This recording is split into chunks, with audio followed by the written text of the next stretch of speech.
Have you ever entered a room and felt an unspoken yet profound presence? A silent yet powerful force?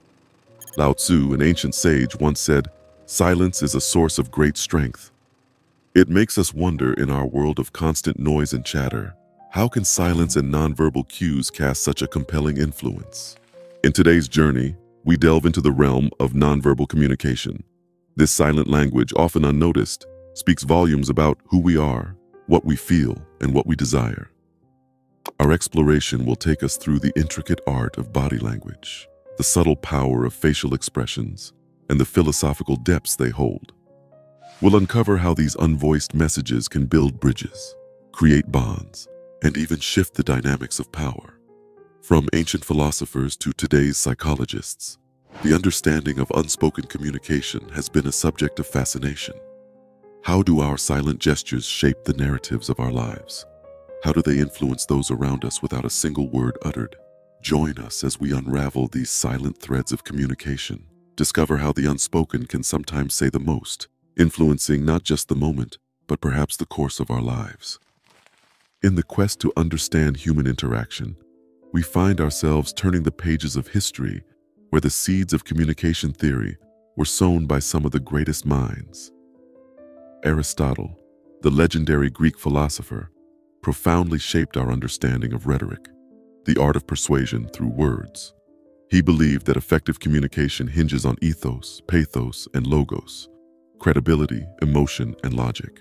Yet, he also acknowledged that sometimes what remains unsaid can be just as powerful as spoken words. Throughout history, philosophers and rhetoricians have debated the weight of words against the silence of gestures. In this unvoiced realm, a nod, a smile, or a frown can convey volumes, transcending the limitations of language. Consider the philosophy behind body language. For centuries, certain postures have been seen as symbols of power and confidence across cultures. The way we stand, sit, or move can silently declare our intentions and emotions. Think of a king's commanding presence or a warrior's poised stance. Philosophers from Plato to contemporary thinkers have observed that our physical bearing can be a mirror to our inner state and a message to the world. 2. Facial expressions. Now let's delve into the existential implications of facial expressions. Jean-Paul Sartre, the French existentialist, pondered the profound role of the gaze in human interactions. Our facial expressions, often spontaneous and unguarded, can convey an ocean of emotions: joy, sorrow, trust, or doubt. They are the unspoken dialogue between souls, transcending the barriers of language. 3. The use of silence. Silence, in its enigmatic beauty, holds its own philosophy. Drawing from Eastern traditions where silence is revered, we understand its power to convey what words cannot. Silence can be a form of communication, rich with meaning and intention. In the void of words, profound understanding and connection can emerge. 4. Dress and appearance. Finally, let's contemplate the philosophy of dress and appearance. Michel Foucault, a thinker on societal structures, shed light on how our presentation is a form of self-expression and, in a way, self-surveillance. The clothes we wear, the manner in which we groom ourselves are not mere superficialities. They are declarations of our identity, reflections of our culture, and sometimes silent rebellions against societal norms.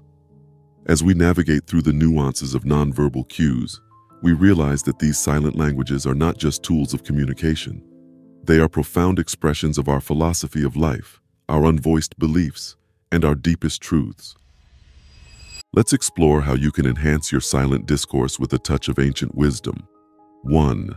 Developing awareness.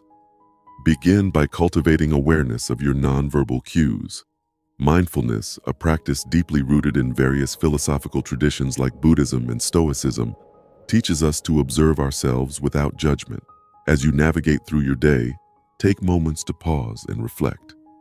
How are you standing? What does your facial expression convey? This self-awareness is the first step in mastering the art of unspoken communication. 2. Improving nonverbal skills. To improve your nonverbal skills, let's borrow from the ancient Greeks. Aristotle spoke of ethos, character, and credibility. Practice open postures, maintain gentle eye contact, and ensure your gestures match your words. These actions not only enhance how others perceive you, but also how you perceive yourself.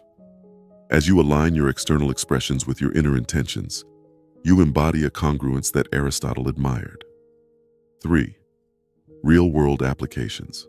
Let's apply these techniques in real-world scenarios. In a business meeting, use steady eye contact and firm posture to exude confidence, echoing the Stoic principle of self-control. During a family dinner, open gestures and warm expressions reflect the Epicurean pursuit of harmony in relationships. In social gatherings, your mindful silence can be as impactful as thoughtful words, aligning with the Taoist philosophy of Wu Wei, or non-action. As you practice these tips and techniques, remember that nonverbal communication is not just about what you're conveying to others, but also about understanding yourself. Through this journey, you're not just learning to communicate, you're also embracing the philosophies that have shaped human understanding for centuries. Did you know that the same gesture can mean different things in different cultures? This is a crucial aspect to consider when we talk about nonverbal communication. In some cultures, direct eye contact is a sign of confidence, while in others, it might be perceived as confrontational or disrespectful. The philosopher Ludwig Wittgenstein famously said, "The limits of my language mean the limits of my world." This extends beyond spoken language to the language of our bodies. It's vital to recognize and respect these cultural nuances. Understanding and adapting to these differences is not just a skill, it's a responsibility that comes with the power of nonverbal communication. We also need to address the ethical dimensions of using nonverbal cues. While it's powerful to influence through nonverbal communication, it's imperative to use this power with integrity. The great philosopher Immanuel Kant emphasized the importance of treating others not merely as a means to an end, but as ends in themselves. This principle applies here too. We must not use our understanding of body language and nonverbal cues to manipulate or deceive others. Instead, we should aim to foster genuine connections and understanding. In today's discussion, we've journeyed through the silent yet profound world of nonverbal communication. We've explored its philosophical foundations, practical applications, and the importance of cultural sensitivity and ethical usage. To conclude, let's remember the words of the Stoic philosopher Seneca. True happiness is to enjoy the present without anxious dependence upon the future.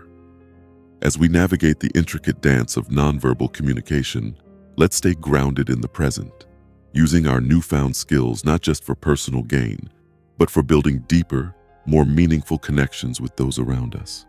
Remember, the most profound conversations often happen without a single word being spoken.